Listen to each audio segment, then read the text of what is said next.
बहुत बहुत स्वागत है आप सभी का हमारे इस यूट्यूब चैनल में जिसका नाम है विकास स्टडी पॉइंट। सो फ्रेंड्स, इस वीडियो में हम बात करने वाले हैं आपका जो 10वीं क्लास है, 10वीं क्लास का इकोनॉमिक्स का फर्स्ट चैप्टर जिसका नाम है विकास। ठीक है, तो इस चैप्टर के बारे में देखेंगे इस वीडियो में। इस चैप्टर को ओवर कर देंगे क्योंकि ये छोटा सा चैप्टर है, तो ध्यान से देखिए। ये आपका चैप्टर है, इसमें सबसे पहले टॉपिक कौन कौन सा रीड आउट करने वाले इस चीज़ के बारे में देखते हैं। तो विकास का अर्थ इस टॉपिक में पढ़ेंगे। पहला जो टॉपिक है विकास का अर्थ, दूसरा है विकास श्रेणी के लोगों के लिए विकास का क्या क्या लक्ष्य होता है, तीसरा टॉपिक है आय और लक्ष्य, चौथा है राष्ट्रीय विकास, पांचवा है विभिन्न देशों या राज्यों की तुलना कैसे की जाए, यानी कि विकास के स्तर पर विभिन्न देशों या राज्यों की तुलना कैसे की जाए, इसके बारे में देखेंगे। 6 नंबर का जो टॉपिक है आय एवं मापदंड, और इसके अलावा 7 की बात करें तो शिशु मृत्यु दर क्या है, 8वें की बात करें तो साक्षरता दर क्या है, और 9वां टॉपिक की बात करें तो सार्वजनिक सुविधाएं, 10वें की बात करें तो मानव विकास रिपोर्ट, इसके अलावा एसडीआई क्या होती है, और लास्ट 2 टॉपिक कौन कौन से हैं, विकास की धारणीयता और नवीकरणीय संसाधन और अनवीकरणीय संसाधन।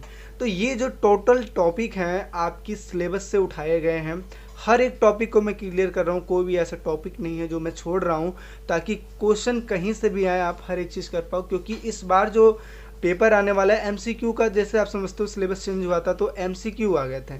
पेपर का जो सिस्टम चेंज हुआ था तो उसमें एमसीक्यू का ऑप्शन ज़्यादा दे दिया था, तो इस वजह से कोई भी टॉपिक रह ना जाए, इस वजह से सारे टॉपिक को क्लियर कराया जा रहा है। और ये 2021 और 22 के हिसाब से जो सिलेबस चेंज हुए थे उस हिसाब से पढ़ाया जा रहा है। ठीक है, तो चलिए पहला स्टार्ट करते हैं। जो पहला टॉपिक है तो ये है विकास।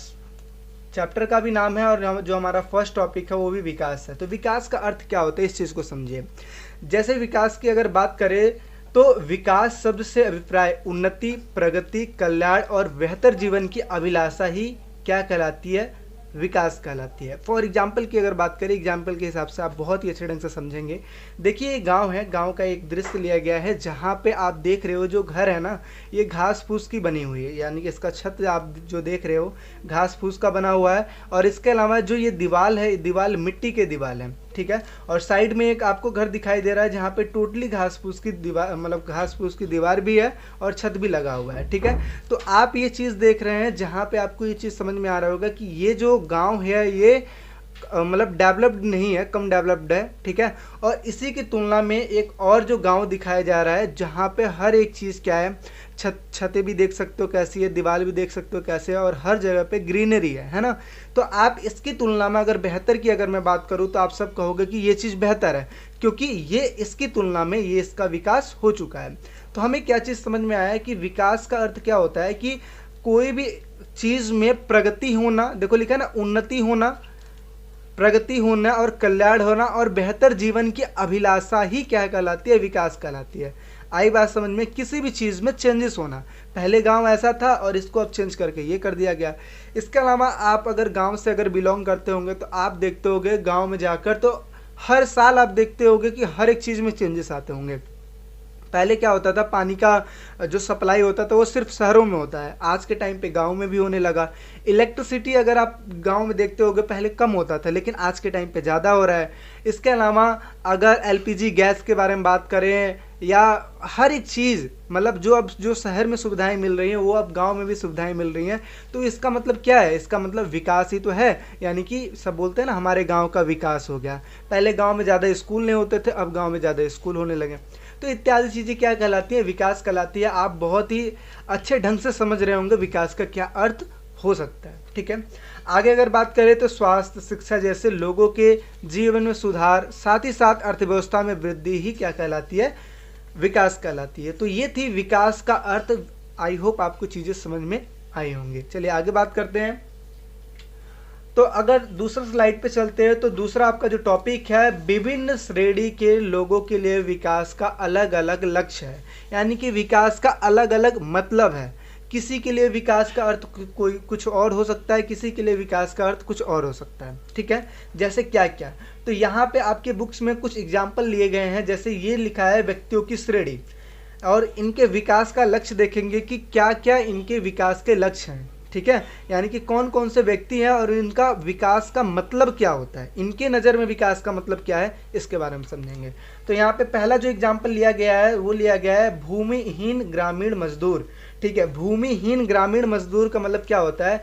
भूमि का मतलब होता है जमीन, हीन का मतलब होता है जिनके पास नहीं हो, यानी कि वो ग्रामीण मजदूर जिनके पास अपनी खुद की जमीन ना हो, उन्हीं को क्या बोलते हैं? भूमिहीन ग्रामीण मजदूर। इनके लिए विकास का क्या अर्थ है? तो इनके लिए विकास का अर्थ क्या हो सकता है? इनके पास खेती तो है नहीं, काम कर सकते हैं, लेकिन इसका विकास का अर्थ ये हो सकता है कि इनको काम मिलना चाहिए, तभी तो अपना भरण पोषण करेंगे। तो इसके लिए क्या है? काम करने के अधिक दिन और बेहतर मजदूरी, स्वास्थ्य स्कूल, उनके बच्चों को उत्तम शिक्षाएं प्रदान करना और प्रदान करने में सक्षमता, कोई सामाजिक भेदभाव नहीं, और गांव में वे भी नेता बन सकते हैं। यानी कि भूमिहीन ग्रामीण मजदूर के नज़र में विकास का क्या अर्थ हमें समझ में आया कि इनको अच्छा काम मिलना चाहिए और उसकी बेहतर मजदूरी मिलनी चाहिए, स्कूल मिलना चाहिए उनके बच्चों के लिए ताकि उनको उत्तम शिक्षाएं मिल सकें।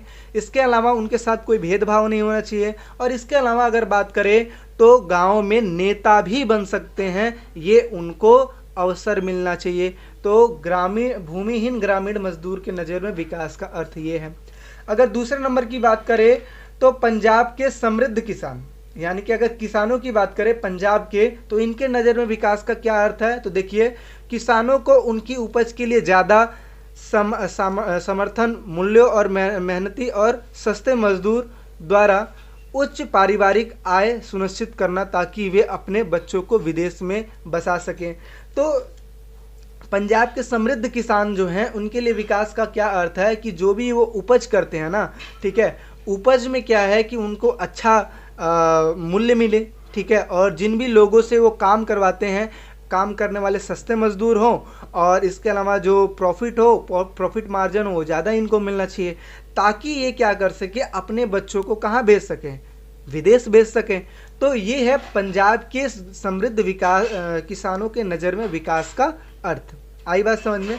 अगर तीसरे नंबर की बात करें तो किसान जो खेती के लिए केवल वर्षा पर निर्भर हैं, इनके लिए विकास का क्या अर्थ हो सकता है? तो आप ध्यान से सोचो, इनको किसकी आवश्यकता है? वर्षा की आवश्यकता है। तो सबसे पहली बात यह है कि इनके लिए विकास का क्या अर्थ है कि वर्षा टाइम टू टाइम हो।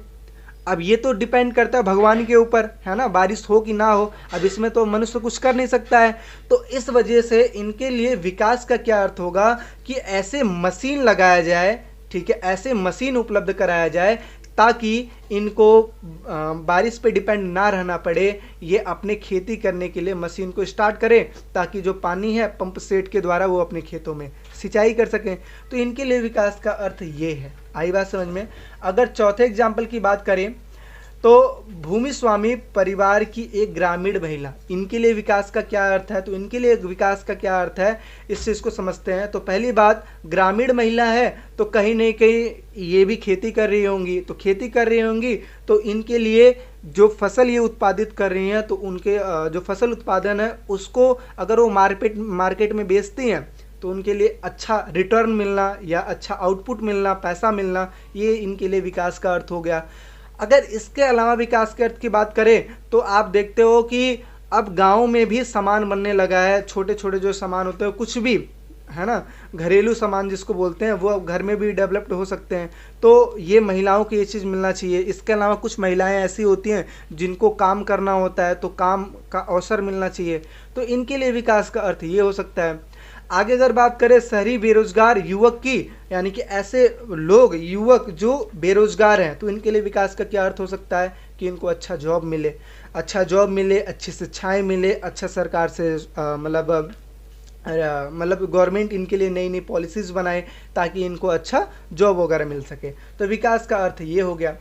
इसके अलावा अगर बात करें तो शहर के अमीर परिवार का एक लड़का, तो इसके लिए विकास का अर्थ क्या हो सकता है कि इसको विदेश में जाने के लिए कई सारी सुविधाएं उपलब्ध होनी चाहिए, जैसे एयरपोर्ट्स बना होना चाहिए ताकि अगर ये विदेश जा रहा है तो इसको जाने में कोई दिक्कत ना हो, ठीक है। आने जाने की अच्छी सुविधाएं होनी चाहिए, ठीक है। और इसके अलावा अमीर परिवार का लड़का है तो कहीं ना कहीं ये सोचेगा कि विदेशों में ना जाके पढ़ाई करना, ये अपने ही देश में कुछ ऐसी सुविधाएं इसको चाहिए होगी जिसकी वजह से वो विदेश ना जाए, यानी कि विदेश जैसी फैसिलिटी वो अपने देश में देखना चाहता है। तो इसके लिए विकास का अर्थ ये हो सकता है।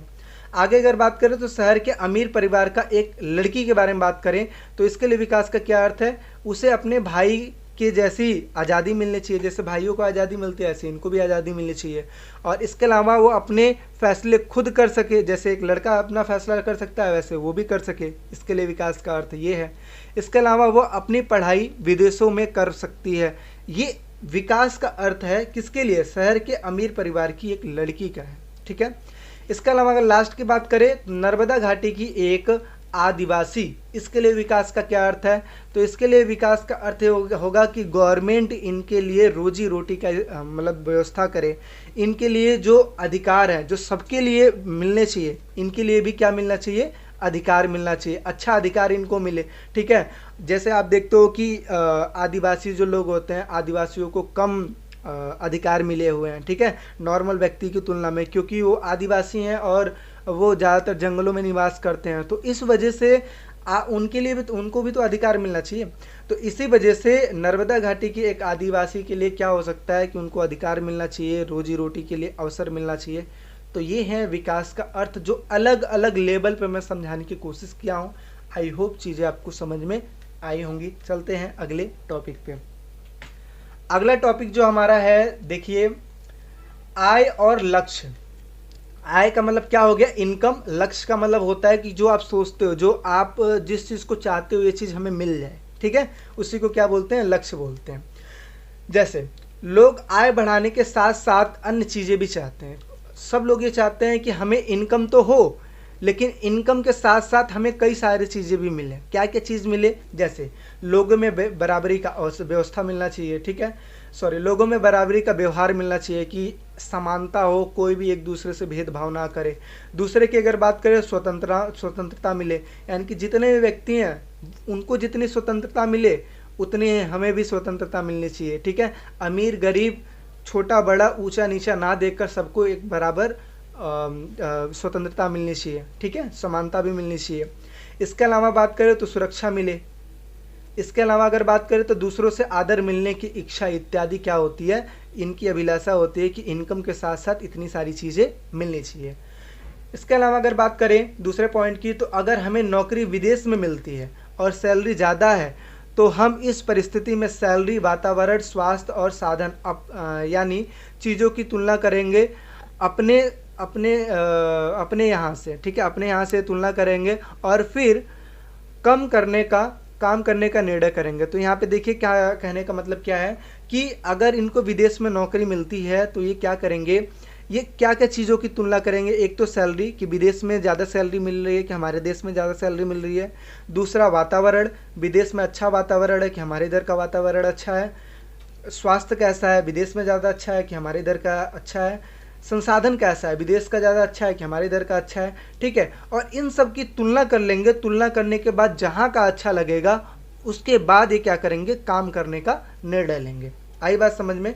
इसके अलावा तीसरे की अगर बात करें तो आज महिलाएं घर में कार्य करने के साथ साथ बेहतर कार्य करना चाहती है, यानी कि कहने का मतलब ये है कि ये घर में काम करने के साथ साथ एक बेहतर कार्य करना चाहती हैं, कि मतलब बाहर का जो कार्य होता है वो भी ये करना चाहती हैं, यानी कि इंडिपेंडेंट होना चाहती हैं कि अपने हिसाब से हर कार्य कर सके। जैसा कि आप देखते हो कि आजकल की जो महिलाएं हैं, या फिर आप देखते हो कि ज़्यादातर जो गर्ल्स हैं, गर्ल्स को ज़्यादा फोकस किया जाता है ताकि वो अच्छा मतलब शिक्षा ले पाएँ और अच्छा रोज़गार कर पाएँ, है ना।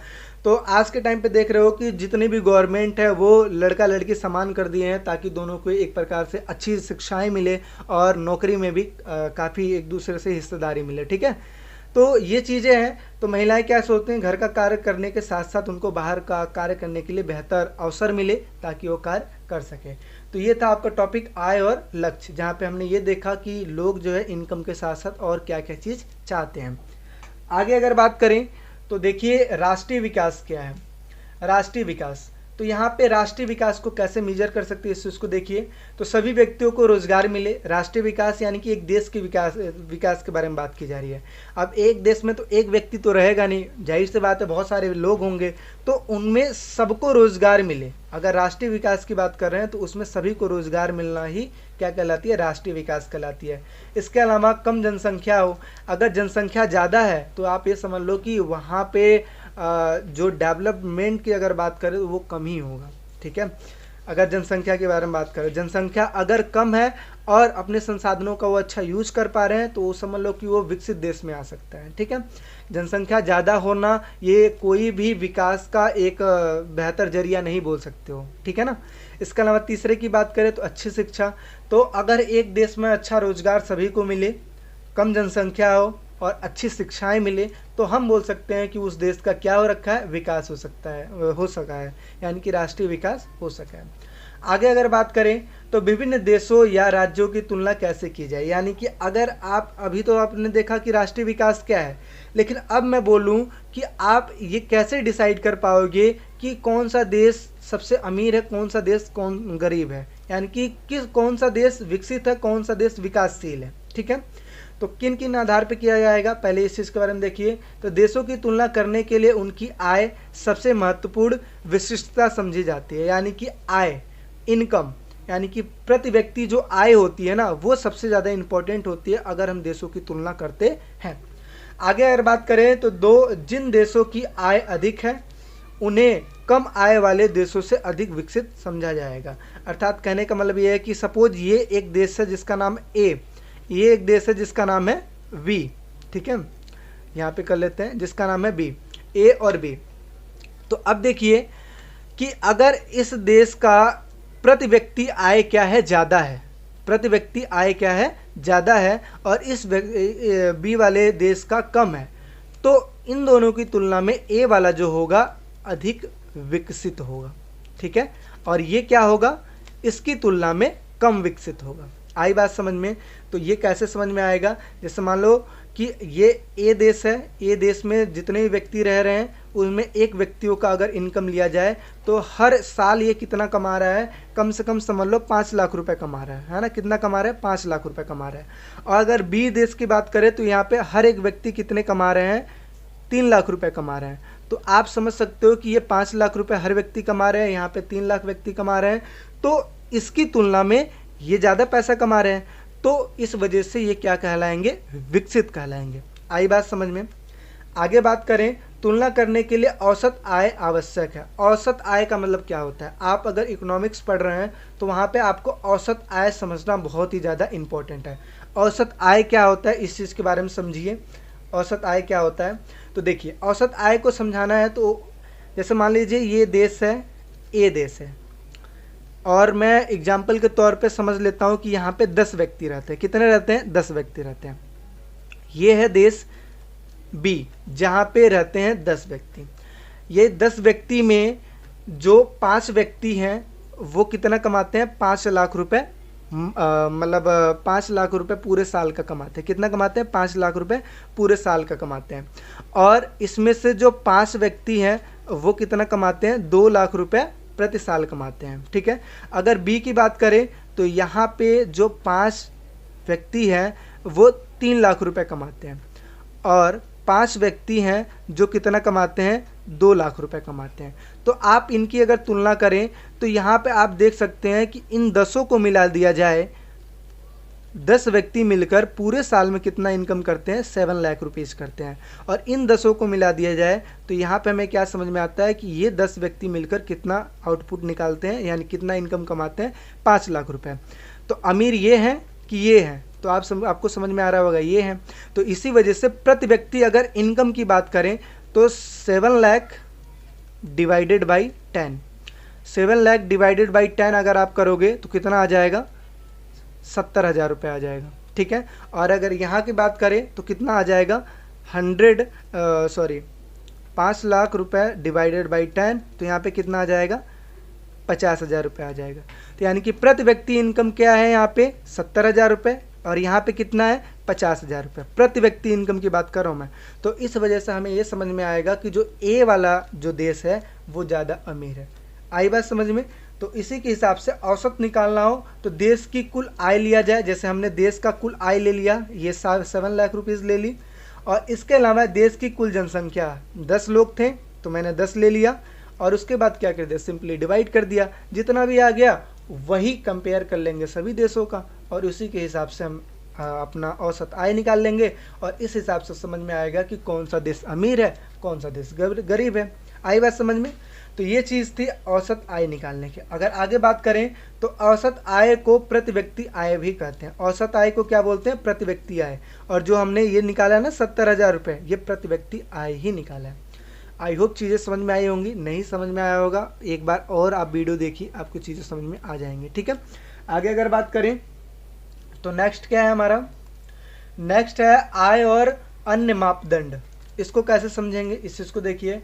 जब हमने व्यक्तिगत आकांक्षाओं और लक्ष्यों को देखे तो पाया कि लोग केवल बेहतर आय के बारे में ही नहीं बल्कि किस किन चीज़ों के बारे में सोचते हैं, सुरक्षा के बारे में सोचते हैं, इसके अलावा आदर के बारे में सोचते हैं, इसके अलावा समानता के बारे में सोचते हैं। ठीक है, तो इसके अलावा आज़ादी के बारे में सोचते हैं। तो इत्यादि चीज़ें इनका क्या होता है, लक्ष्य। यानी कि इनकम के साथ साथ इनको इत्यादि चीज़ें चाहिए। इसके अलावा अगर बात करें तो इसी प्रकार जब हम किसी देश या क्षेत्र के बारे में सोचते हैं तो हम औसत आय के अतिरिक्त यानी कि महत्वपूर्ण लक्ष्यों के विषय में भी सोचते हैं। ठीक है, तो ये तो हो गई इसकी थ्योरेटिकल की बात। अब करते हैं प्रैक्टिकल की बात, जो एक्चुअल में जो चीज़ है। तो यहाँ पे देखिए एक एग्जाम्पल के तौर पे आपके बुक्स में क्या दिया गया है, ये राज्य हैं जैसे हरियाणा, केरल और बिहार। ठीक है, और यहाँ पे देखते हैं कि प्रति व्यक्ति जो आय कितनी है। तो प्रति व्यक्ति आय क्या निकल के आती है, हरियाणा में प्रति व्यक्ति जो आय निकल के आती है वो कितनी है, 1,80,000 रुपये, 1,80,174 रुपये। ठीक है, केरल की बात करें तो 1,63,475 रुपये। इसके अलावा बिहार की अगर बात करें तो 34,409 रुपये। अभी हमने पीछे क्या बात किया, प्रति व्यक्ति हमने इनकम कितना निकाला था, 70,000 रुपये एज ए एग्जाम्पल के तौर पे हमने बात किया था। ठीक है, तो यहाँ पे अगर 3 राज्यों की तुलना करें तो यहाँ पे आपको चीज़ें समझ में आ रही हैं कि एक हरियाणा में 1,80,174 है, केरल में 1,63,475 है और बिहार में 34,409 है। तो यानी कि प्रति व्यक्ति अगर इनकम की बात करें तो सबसे ज़्यादा कहाँ पे है, हरियाणा में है। तो आप बोल सकते हो हरियाणा क्या है, एक विकसित राज्य है, बोल सकते हो। जाहिर सी बात है क्योंकि यहाँ पे इनकम ज़्यादा है तो आप बोल सकते हो।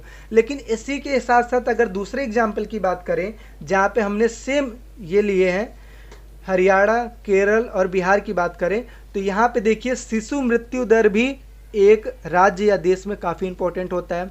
साक्षरता दर भी काफ़ी इंपॉर्टेंट होता है। साक्षरता का मतलब क्या होता है, पढ़ाई लिखाई। ठीक है, और इसके अलावा निवल उपस्थित अनुपात 100 व्यक्ति के ऊपर देखा जाता है, जिसको बोलते हैं उच्चतर जो शिक्षाएं होती हैं उनकी बात करते हैं। ठीक है, ये भी चीज़ मैटर करता है। तो इन देशों की इनकम की बात तो हमने कर लिया कि प्रति व्यक्ति कितने आए, 1,80,174, जिसको वैसे आपने बोला हरियाणा क्या है, यहाँ पे ज़्यादा अमीर लोग रहते हैं क्योंकि यहाँ पे प्रति व्यक्ति इनकम ज़्यादा है, इस वजह से काफ़ी मतलब विकसित है।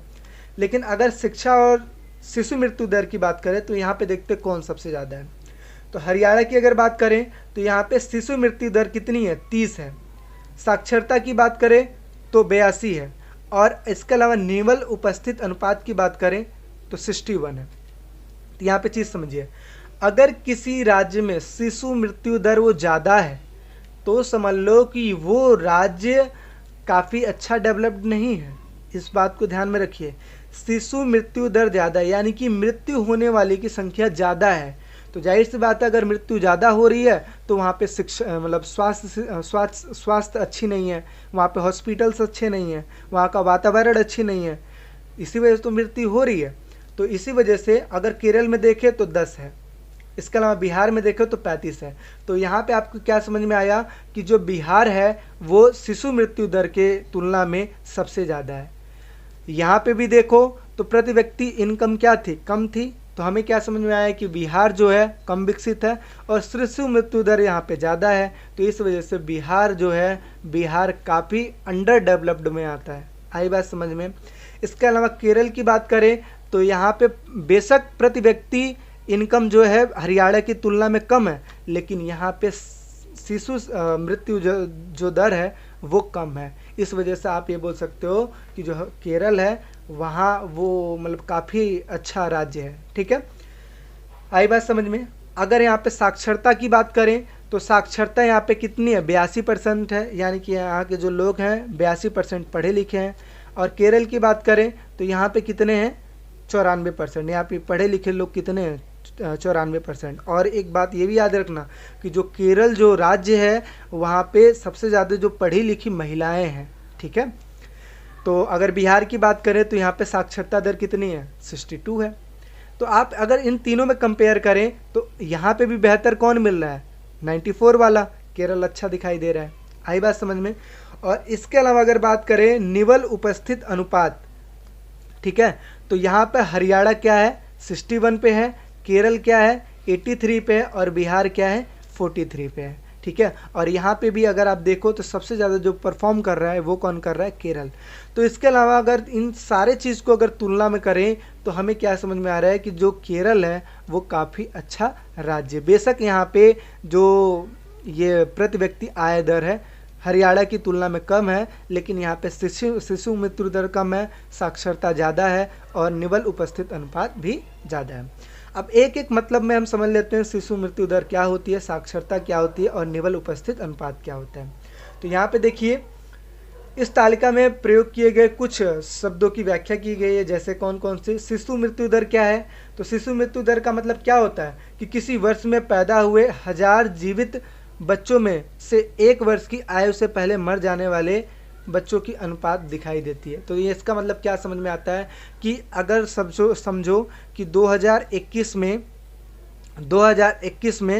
1000 बच्चे पैदा हुए, कितने हुए, 1000 बच्चे पैदा हुए हैं, तो ये देखा जाएगा कि इन 1000 बच्चों में से कितने बच्चे ऐसे हैं जो 1 वर्ष तक जिए। ठीक है, कितने बच्चे ऐसे हैं जो 1 वर्ष तक जिए, या कितने बच्चे ऐसे हैं जो 1 वर्ष तक नहीं जिए। तो जो नहीं जीता है वो किस में आता है, शिशु मृत्यु दर में आता है। तो ये लिखा है कि किसी वर्ष में पैदा हुए 1000 जो बच्चे हैं उनकी तुलना में कुल कितने बच्चे ऐसे हैं जो मर गए हैं। ठीक है, इन्हीं का अनुपात निकाल लिया जाता है और इसी से क्या निकलता है, शिशु मृत्यु दर निकलती है। आगे अगर बात करें तो साक्षरता दर कितनी होती है, तो साक्षरता दर कैसे निकलता है, तो ये चीज़ समझिए कि 7 वर्ष और उससे अधिक आयु के लोगों में साक्षरता अनुपात जनसंख्या का अनुपात कितना है, यानी कि जो 7 वर्ष के जो बच्चे हैं और या फिर उनसे जो अधिक आयु के बच्चे हैं उनमें पढ़े लिखे बच्चे कितने हैं, इस जिससे क्या निकलती है, साक्षरता दर निकलती है। निवल उपस्थित अनुपात क्या होता है, इस चीज़ के बारे में समझिए।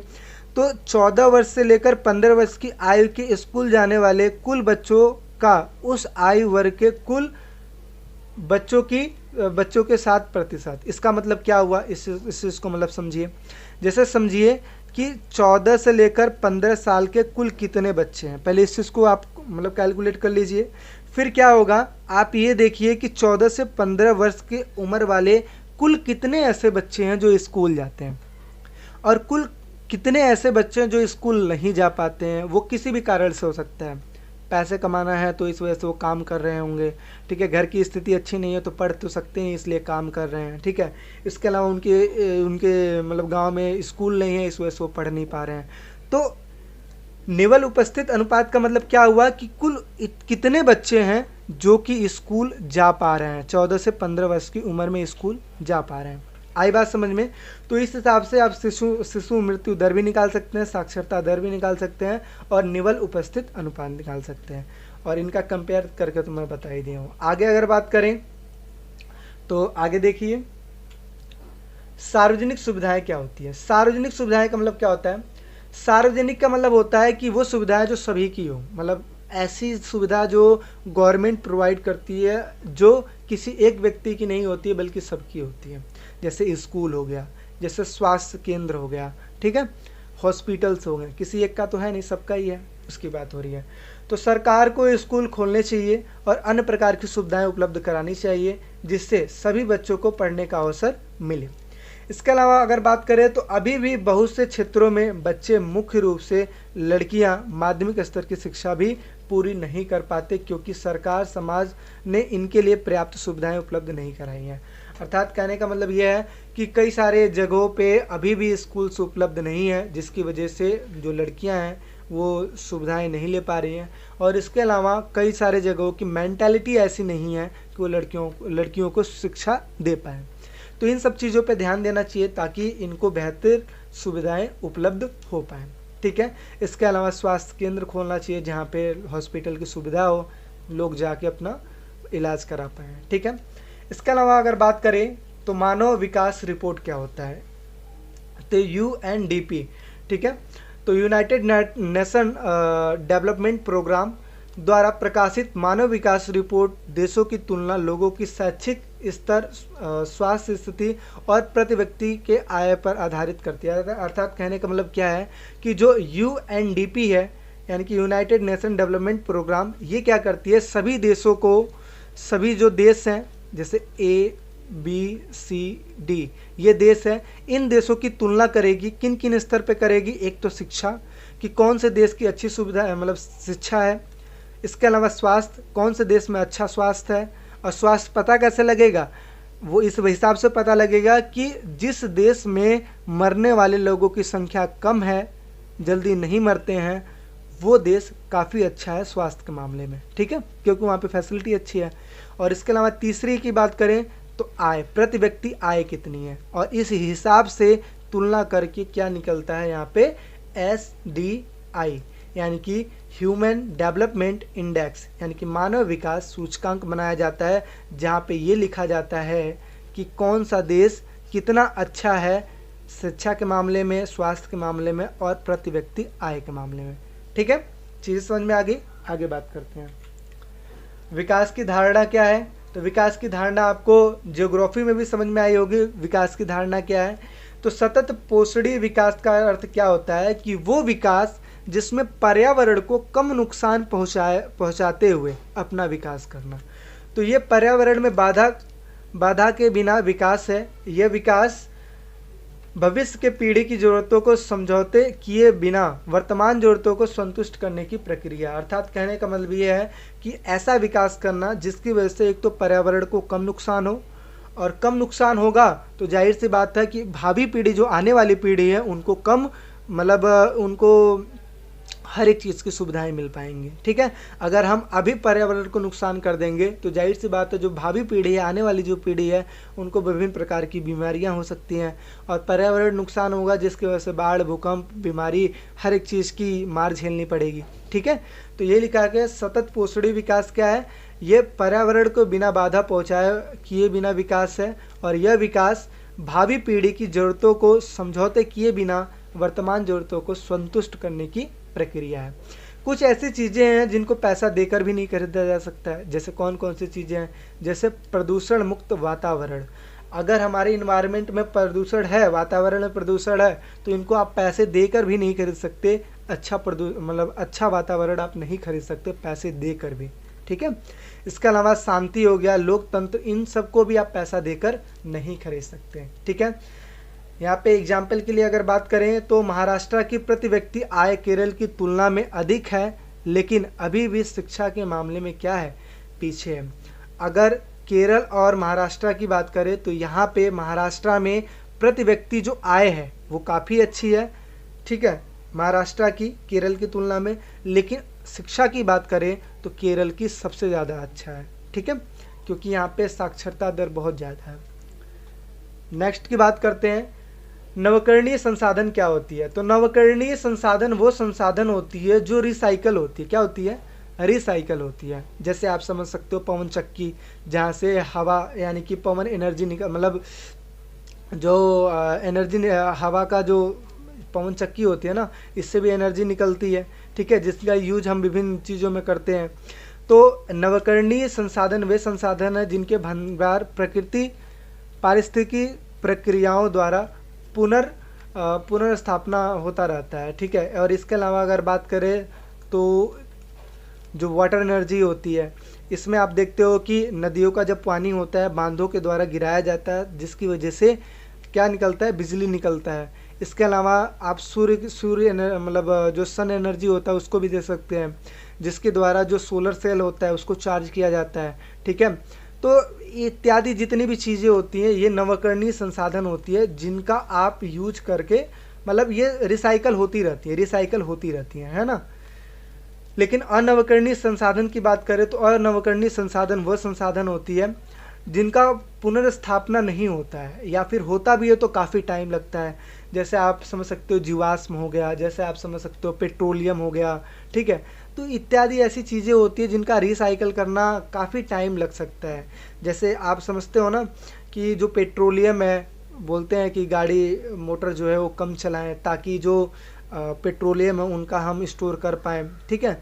क्योंकि ये ऐसे संसाधन है जो अगर ख़त्म हो गए तो इनको रिसाइकल करने में, बनाने में मतलब लाखों साल लग सकते हैं, कई साल निकल जाएंगे बनाने में। तो इस वजह से इनको किस में रखा गया है? अनवकरणीय संसाधन में रखा गया है, ठीक है। तो ये नवकरणीय संसाधन जिनका रिसाइकल होता है और ये अनवकरणीय संसाधन जिनका रिसाइकल नहीं होता है।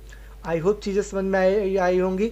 ये था आपका टोटल पूरा चैप्टर है जो मैं कवर करने की कोशिश किया हूँ, ठीक है। और आज का प्रश्न क्या है कि मानव विकास सूचकांक यानी कि SDI ह्यूमन डेवलपमेंट इंडेक्स में भारत का कौन सा स्थान है, ठीक है। ये वीडियो देखिए, वीडियो देखने के बाद आप इसके बारे में अगर आपको पता है तो आप कमेंट सेक्शन में कमेंट कीजिए। अगर आपको नहीं पता है तो गूगल पे जाइए, आप किसी भी जगह पे जाके बुक्स पढ़िए, मुझे नहीं पता, लेकिन इसका आप आंसर देंगे कि मानव विकास सूचकांक SDI में भारत का कौन सा स्थान है। क्योंकि आज का ये इम्पोर्टेंट और बहुत ही ज़्यादा, क्योंकि एक कंपटीशन लेवल के हिसाब से भी देखें तो काफ़ी इम्पोर्टेंट क्वेश्चन है, ठीक है। बाकी ये था आपका पूरा चैप्टर। वीडियो कैसा लगता है मतलब कमेंट सेक्शन में आप चीज़ बताइए, ठीक है। और किस चीज़ पे वीडियो चाहते हैं ये भी चीज़ बताइए। बाकी अगर वीडियो अच्छा लगता है तो लाइक करें, शेयर करें, सब्सक्राइब करें। मिलते हैं नेक्स्ट वीडियो में, अभी के लिए टेक केयर।